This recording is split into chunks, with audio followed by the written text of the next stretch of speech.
Ndabaramukije cane bene data abakunzi ba kino kiganiro igitondo gishasha, amahoro y'Imana niyo ndabipfurije mu vyanyu no mu banyu. Ndabahaye ikaze muri kino kiganiro igitondo gishasha co kuno musi mutaramanye, na jewe Jambo Imana irambona nkuko mumaze kubimenyera, akaba ari jewe ndakibatunganiriza kandi nkongera nkakibashikiriza. Ndafise amajambo ngomba ko dusangira muri ya minota itari myinshi igize kino kiganiro. Dusome amajambo abonekana mu gitabo c'imigani, bakunda kuvuga ngo imigani ya Salomo kubera yuko imigani myinshi muri kino gitabo yitirirwa Salomo kandi ariwe yayanditse. Ni mu gitabo c'imigani igice ca 25 umurongo wa 17 havuga ngo mbere ijambo ry'umutware nabonye rivuga ngo iyindi migani ya Salomo. 17 rero niwo wonyene dusoma, novuga ngo ikirenge cawe ntigihore mu nzu kwa mugenzawe kugira ngo ntahave akurambirwa akakwanka. Imana yacu nihimbazwe bene data bakunzi ba kino kiganiro igitondo gishasha cuno munsi. N'ano majambo niyo ngomba ko dusangira na mwebwe. Umwanditsi w'imigani yerekanye ku ngeso ishobora kuba ku bantu, sinumva ngo ni ingeso ishobora kuba ihora iba ku bantu, yama yabaye ku bantu iyo umuntu atavyiyumviriye ko, iyo umuntu atabaye maso. Iyo ngeso rero ngo ni ingeso yo kwamiza ikirenge cawe mu nzu kwa mugenzawe. Umuntu abikurikiranye yohava yiyumvira ngo ni ugutembererayo cane, ni kwama gusa utembererayo gusa, ariko mugabo ukurikiranye neza usanga hari inyegeje imwe akantu. Burya gutemberera umuntu ataco ugiye kumugoza, ataco ugiye kumusaba, ari imigenderanire myiza, muyaga ivyubaka, inkuru nziza, amajambo y'ubwenge, ijambo ry'Imana, ubucuti n'imigenderanire gusa. Sinibaza yuko hariho uwo vyorambira. Urukundo ntawe rworambira ari urukundo rwubaka, atari ibindi bintu vinyegeje. Mugabo ngaha nkurikiranye neza sanga akantu kinyegejemwo, burya ni ca kintu c'uko umuntu ushobora gusanga afise ingeso yuko agakomye kose aja gusaba kwa mugenzi we, mu muhana, mu babanyi, akabiriti ni mu babanyi, hageze amavuta yo kwisiga agomba agende mw'isoko canke se gusenga ni ku mubanyi. Ugasanga utuntu twose tugize ubuzima bwabo baryoherwa no gukoresha utwo kwa mubanyi. Imana yacu nidutabare. Sinovuga ngo nukuryoherwa gusa no gukoresha n'ivyo ku mubanyi. Hariho abantu usanga novuga ngo basi birashoboka yuko n'ubukene bwoba burimo, mugabo ugasanga afise ingeso yo gusega, nta muntu atamuzi. Ugasanga abantu baramuhanahana, baramubwirana, ugasanga mu gisagara, mw'isite, mw'ikartier, kuri iryo barabara, muri urwo rupangu bamuzi nk'umuntu asegerereza. Imana yacu nidutabare. Ngaha rero niryo jambo murarinyegejemwo, bavuze ngo ikirenge cawe ntucamize, nticame, ntigihore mu nzu kwa mugenzawe kugira ngo ntahave akurambirwa akakwanka. Imana yacu nidutabare bene data bakunzi ba kino kiganiro igitondo gishasha cacu cuno munsi. Ibi bintu nibaza yuko umuntu wese aho aherereye abikurikiranye yobona ahantu vyigeze kuba, ariko ijambo ry'Imana mbega rivuga iki? Rivuga ngo Dawidi niwe yavuze ngo uhereye kera, canke mandi majambo niwe yavuga ngo nahereye kera ndabigenzura, ndabikurikirana, nsanga nta mugororotsi yahebwe, kandi n'uruvyaro rwiwe ntigwigera rusegerereza. Imana yacu nidutabare bene data bakunzi ba kino kiganiro igitondo gishasha cacu cuno munsi. Aya majambo ashimangira kw'ingeso yo gusegerereza canke kubaho gushika ku buzima bwo kuba uwamavuga ni saidie papa gusa, ku mugororotsi co ngo ntikibaho. Imana yacu nidutabare. Umuntu aca yumvira ati mbega none bobo bamara bakire nta bukene bagira, ntagihe bahora bakehanirwa, mbega bobo bimeze kugira ngo ntibasegerereze abagororotsi nk'uko tuvyumva. Imana yacu nidutabare. Yego kimwe nuko Imana yabahezagira, ariko mugabo ikindi naco nuko ukwizera kutagira ibikorwa kuba gupfuye. Ukwizera k'umuntu ntikumutera kuba inderamaboko, ntikumutera kuba umuntu atacakora atacahereza iminwe, ariko barakora kuko n'Imana ubwayo abagororotsi basenga ni Imana ikora. Tubona mu Itanguriro amajambo ya mbere iherako mu Itanguriro bavuga ngo mbere na mbere Imana irema ukuntu. Imana yacu nihimbaza. Tubona ari Imana ibosa, tubona ari Imana ikora, tubona ari Imana atari Imana y'inderamaboko, tubona ari Imana idahera ku kuruhuka, ku kwicara, idatangurira ku kwicara, ariko ni Imana ikura amaboko mu mpuzu igakora kandi igakora avec du sérieux. Nasomye irindi jambo hano ryerekana ngo Imana ni umwubatsi w'umuhinga. Imana yacu nihimbazwe bene data bakunzi ba kino kiganiro igitondo gishasha. Ndamaze kubibona rero jewe aho mperereye cyangwa se muri kahise kanje, ugasanga umuntu arasenga, ugasanga umuntu ni muririmbyi, ugasanga umuntu barashaka n'umukozi w'Imana muri ya maposte duhora tuvuga ubwarimu cyangwa n'ibindi byiciro, reka tuvuge gutyoye nyine hariya mu ishengero ryanyu. Hanyuma mugabo ugasanga uyu muntu iyo muganiriye ni umuntu yaba ari nisaidiye papa, agasegerereza ku rugero nawe utundi ukiyumva ati none uyu muntu gabasha muhuye iminsi yose akamari karaganye, ugasanga kwandikiye message nta kindi kintu akwandikira kugira ngo abana bararaye ubusa, ngo abana ngo biri ubusa. Mugabo ugasanga ukurikiranye mu kibano, ugasanga n'ingeso yitwaza abana, yitwaza ngo yakenye, yitwaza ngo yabuze amahera y'inzu. Mugabo kubera ari ingeso gusega, ugasanga uyu muntu nyene yama ariko arasabiriza iminsi yose. Ugasanga uyu munsi agusabye iki, ejo agusabye iki, ejo agusabye kijya, ejo agusabye kijya. Ugasanga iminsi yose nta kindi kintu na kimwe muhurirako kiretse gusegerereza, kiretse gusega. Imana yacu nidutabare. Hakabaho igihe wimba ati none mbega uyu muntu namba ashaka ko urugo rwiwe, namba ashaka ko umuryango wiwe ari jewe ndawutunga. Abandi baravuga ngo mbega ngo bakuvyaye ngo ndakurere, naba bakuvyaye ndakurere data wanje we hoda ho ntuje, bakuvyaye ngo ndakurere. Imana yacu nidutabare. Kubera iki? Umwana umenye nyine umwana nuwo kurerwa, nuwo guhabwa ingombo, nuwo kugaburirwa, byose baramumenya. Ariko mugabo abantu bakijijwe, abakizwa, abasenzi ntimukwiye kuba abantu bo gusegerereza. Ijambo ry'Imana ritubwiye ngo ikirenge cawe ntucamize mu muhana kwa mugenzawe. Ntiwame iminsi yose uri ndagowe makano, ahubwo cishamwo, ahubwo tugucishamo gusa nugerageze umuntu akora. Ukura amaboko mu mpuzu, urondera icyo ukora. Nimba ari kiyego ukore, nimba ari ukurima ya buri munsi ukore. None bigende gute? Uhava wicara mu nzu urumva ngo mfise diplome, none ntaronka ngo akazi gahuye n'ibyo nigiye, ngo jewe ngo nta bindi, ngo nzoguma ngaho nyine. Inzara izogukubita, izokudunuza, uzokena, uzobura agasabune, uzobura n'amavuta yo kwisiga, ikirato cyo sinovuga, ikamba mbere zizotoboka, akarato kazohengama, agarato kawe kazorabisha izuru hejuru ngariko karasegeza.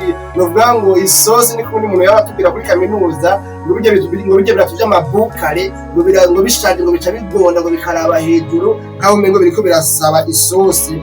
Imana yacu nidutabare. Bene data bakunzi ba kino kiganiro igitondo gishasha cacu cuno munsi, uyu munsi nzanwe no kubabwira ngo iki kintu ntigikwiriye ku muntu w'Imana. Ikintu cyo kwamiza ikirenge mu nzu y'umubanyi, ikintu cyo kwa muri ndago, ka muri karago. Ubundi yavuze ngo pfa wambaye, ubundi navuga yavuze ngo pfa wipfanye.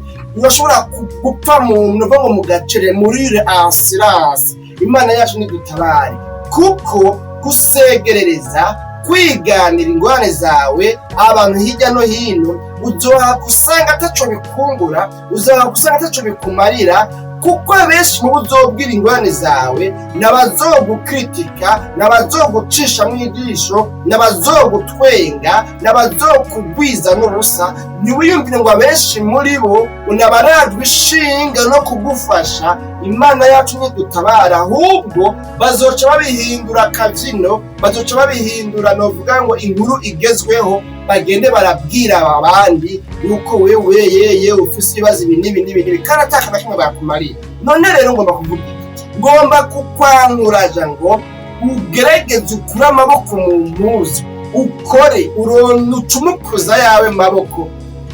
Imana yacu nidutabara. Pawulo niwe ngo mu buzima bwiwe bwo kubaho akorera Imana ntiyashima ibintu byo kugoza abantu ibintu, naho yari umukozi w'Imana nabo bakaba bitwa abana biyo mu buryo bw'ikembo. Yari no kubabwira ati ndakenye iki bakakimuha, mugabo ngo yakoresha amaboko yiwe. Imana yacu nidutabara, yacumukuza amaboko yiwe wakajisha kugira ngo aronke ikimubeshaho, naho yari arwaye ijisho, naho yari afise igisata c'ijisho. Abakomantateri ba Bibiliya bavuga ngo coba ari igisata catutse kuri wa muco cagihe yari agiye i Damasiko guhama abemera Yesu Kristo. Bivugwa yuko rero yagumanye igisata c'ingwara y'ijisho, ryaguma ngo rivamo ngo umuvyeyi bigenda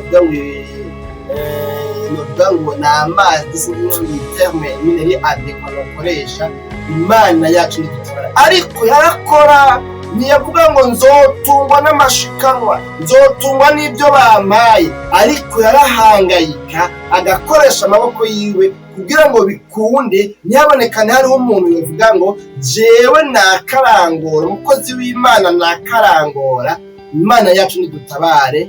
Bene data bakunzi ba kino kiganiro, itondo gishasha cacu cuno musi ndore nano majambo, birashoboka yuko umuntu usanga yasamaye, ugasanga asigaye aho guhangayika akoresha umutwe wiwe, ateka umutwe ngo yiyumvire ingene yubaho, yiyumvire ingene ubuzima bwokunda, mbere ngo igihe butarakunda naho yihangane, kuko uwo n'umusaraba wiwe nta wundi muntu akwiye kuwikorera, ariko uwo n'umusaraba wiwe akwiye kuwikorera nyene, kuko n'umusaraba wiwe ubuzima ariko aracamwo nta wundi muntu akwiye kuburemereza. Ugasanga rero umuntu aho guhangayika yiyumvira ingene ubuzima bwokunda, yiyumvira ingene yubaho, yiyumvira ingene yokoresha amaboko, yiyumvira ko yodandaza utwema, yiyumvira ko yodandaza amagi, yiyumvira yuko yokora umukozi wa buri munsi, yiyumvira yuko yotuma aja kurondera ahantu asaba akazi ko gukoropa, yiyumvira ingene yopfundikanya, yiyumvira ingene ibintu vyogenda kugira ngo abeho. Ugasanga ahubwo uyu muntu arazwi ishinga no kuraba kuri liste aho aramukiwe kuja gusega. Imana yacu nidutabara, akavuga ngo ubuheruka nasabye kwa naka, ubu naho reka ngende kwa naka natama canke nda kwa naka. Ugasanga uyu muntu afise umwete wo gutemberera abantu, mugabo ugasanga si umuhamagara, ahubwo ni umuntu wo gusegerereza gusa. Ibyo bintu ntibibereye ku bana b'Imana. Kwamiza ikirenge mu nzu y'umubanyi, ugenzwa no gusiga. Abana b'Imana barangwa no gukora, barangwa no gusenga, bakuguruza imiryango yugaye ngo yuguruke, imiryango y'umugisha yuguruke. Imana ihezagira ibikorwa by'iminwe yabo, kuko umuntu w'indera amaboko Imana iramuraba ikabura ibikorwa by'intoki ziwe ihezagira, kuko Imana igomba yuko ihezagira iciye kuri bijya nyene dukora. Imana yacu nidutabare. Bene data bakunzi ba kino kiganiro igitondo gishasha, ndabashingiye naye gatoya, mugabo singomba guteba ya minota isa n'iyikwiye, duha twifura ku minota 12, ariko umugabo rero reka kumbe ndagacishemwo. Ngomba kuvuga iki? Murabona ko mpora mugira ibiganiro cy'ijambo ry'Imana, inyigisho zitandukanye, iby'amagara y'abantu n'ibindi kumbure byose mpora mushobora kubona ngaha, kandi bikaba byiza bikaryoha. Muga ngomba kubabwira yuko n'iyi mikrofone mfise ngaha mu ntoki ntiyakorotse ivuye mu ijuru. Muri make nkorera muri wa mwuga wanje, no kuvuga ngo naragerageje ndiniga, ndaharura, ndavuga ni kugira ngo bize bikunde nzoronka aka mikrofone nzokoresha, nkwiye kugira uku, nkwiye kwirinda kugura impuzu zizimvye, duke ndonka nkabika. Nibuka igihe kimwe nagura udukoresho tumwe ngaha nkoresha, nari maze amezi 15 novuga ngo nziganya, mbere novuga ngo no guhembesha ntahembesha, urumva kumara umwaka hafi n'igice, hari haburamwo ukwezi kumwe ntahembesha, ni ukuvuga ndondera yo kurya gusa. Avuga nti mu mushahara wose nkorera ayi nkuye mwayo kurya gusa, ni ukuvuga yuko yasigaye yose nzoyakoresha umugambi. Imana yacu nidutabare bene data bakunzi ba kino kiganiro igitondo gishasha cyacu tuno munsi. Ni ukuvuga rero yaba nari meze kumwe nk'abandi, nari kuhava mvuga nti rero murozi yuko ndi umukozi w'Imana kuri rezo sosiyo, mbabwira ubutumwa mugaheza bigwa, none rero mushigikira igikorwa c'Imana. Ye n'ubu mu bisanzwe hacariho byinshi bikenewe, ariko mugabo kuba naza n'amatangazo ngaha ni kubera yuko muri make ni umutwaro n'ibyo ndawufise, ndafise iyerekwa, ndafise ibikorwa nkeneye gushikako, ndafise ibikoresho bigezwe nk'uwo nkeneye gukoresha, ariko mugabo nta wundi muntu nkwiye kubiremeka. Ni koko habonetse umutima Imana ikoze ku mutima yogikoresha, mugabo singiriye ingeso y'uko umengo muri kurasegereza. Mbere nabonye ari n'abantu usanga avuga ngo hari igikorwa c'Imana tugomba dukora kimeze ukuntu mutange dukorera Imana, hanyuma ayo mahera yatangwa ntibayakoreshe bya bindi bayatwara mu bindi. Imana yacu ntidutabare. Rero ngomba kuvuga iki? Ngomba kuvuga yuko iyaba nshira imbere gusegereza gusa, kano ka mikrofone ntakumba nararose, iyi ntebe mubona nicaye ko ntayo mba nararose, kuko ibi byose n'amafaranga, iyi rido mbona inyuma yanje ntayo mba nararose, nibigenda yigura nari mpembesheje amahera y'amezi 8. Nyuma y'amezi 15 y'ubwa mbere nagira, mu nyuma nahembesheje amezi 8 ku kazi, nguramwo yayandi yirasi nagiye ndajya, hanyuma yasigaye nubwo nkarenda yakoresha umugambi n'uyu. Imana yacu ntidutangira ko ndarira hayi tatagirisha kano gatebe, ndagirisha ino rido, ndafise akameza ngano aho mutakabona, ndafise n'iyinda kandi ngaho, ndafise n'agatablo ngaho. Nifuza ko vuba cane zotanga kuzandagira ibiganiro muga mu buryo bwo kwandika, n'aya matara kumbure y'uruhande naho kumbure atari amatara agezweho, ngo bitume nyine mubona nyine ko bitagase. Ariko ibyo byose biva mu bikorwa Imana ihezagira ibikorwa by'intoke zacu. Imana yacu nidutabare. Narinza ngo no kugukangurira ngo ukure amaboko mu mpuzu, ukore, uhangayike, uteka umutwe, urondera ingene wukora, kuko Imana mu kuguhezagira izokuronsa ivyiyumviro bishasha, ikwereka ahantu buzana n'ubuzima, ahantu buzana n'amafaranga, kandi kubera ko ico umuntu abiba ari azokwimbura. Niwabiba gukora uzokwimbura, umugisha uzanana mu gukora. Imana yacu nidutabara. Ariko mugabe ingeso yo gusegerereza, birashoboka yuko umukizwa mugabo asegerereza, umuririmbyi asegerereza, umukozi w'Imana asegerereza, umwarimu asegerereza, umupasiteri asegerereza, ugasanga umuntu uzabumva kugira ngo bwashe ngo dare kurudu no munsi ngo kuraba yuko twosangira ijambo ry'Imana, ngo mugabo mukaka moto kanje bashangwe ngo nta gitoro karimo kweri mukankami. Hari n'uzamba ngo gitoro ngo kinkamiye ko ngo nari hariya ngo mbere ngo nta dimire wondose. Imana yaje nidutabare. Abantu bakaguhana bagacinda bakamenya ati uyu muntu nivyo yama yitwaza ngo igitoro kinkamiye ko, canke bagira bansore mu nzu, canke umwana aragwaye, canke ndagwaye. Ugasanga hari ibintu yitwaza mu mbere yo gusegereza gusa, ariko ukurikirana ugasanga si umuboseri, si umugrand boseri, si umukozi travaya dure kugira ngo aganye ubuzima bwiwe. Ibyo nibyo byari bikwiye ku bana b'Imana, ni ugucumukuza yacu maboko, maze Imana yadusezeraniye guhezagira ibikorwa by'intoke zacu, izoduhezagira. Ntituzoba b'inyuma y'abandi, ariko izodushira hariya imbere, tuba b'imbere nitwakora, kuko dusenga Imana ikora kandi yezagira abakora. Nano majambo rero mu nyunge nabwiresha umwanya munini ya Mwami Yesu. Tugushimiye cyane ku bwano majambo twumvise, atubwiye ko umuntu adakwiye kugira ingeso yo kwamiza akarenge mu nzu y'umubanyi, ajanywe no gusega umunyu, isabuni, n'utuvuta iki, mu gihe afise amaboko akomeye n'amaguru akomeye n'ubwenge bukora, aho gukora ngo acumukuze amaboko yiwe. Ugasanga umuntu wo gusegereza gusa. Kandi rero umuntu wumvise rino jambo akaba yumva ico rimukebuye, akavuze ngo Mana bwabo nisanze ntifashe nk'umugororotsi, sinifashe nk'urubyaro rw'umugororotsi, nabayeho nsegereza, nabaye mfise ingeso. Iyo ngeso ni y'abanyabyaha, iyo ngeso ni y'abapagani. None rero numbabarire, nemeye niyemeje niteze gushishikara, ahubwo rero nanje nkura amaboko mu mpuzu kugira ngo nawe uronke ibikorwa umukorera ko uhezagira by'ubuzanje. Uyu muntu tumugirira imbabazi, umugwize ko imbabazi yemejwe nawe, ibisigaye umuhezagire kubera ko agiye gukura amaboko mu mpuzu ngo akore. Ubukene afise n'ivyo adafise yifuza gushika ko yifuza kuronka, aze abironke biciye mu gukoresha amaboko yiwe. Yesu najya ugira Kristo, tubyizeye. Amen.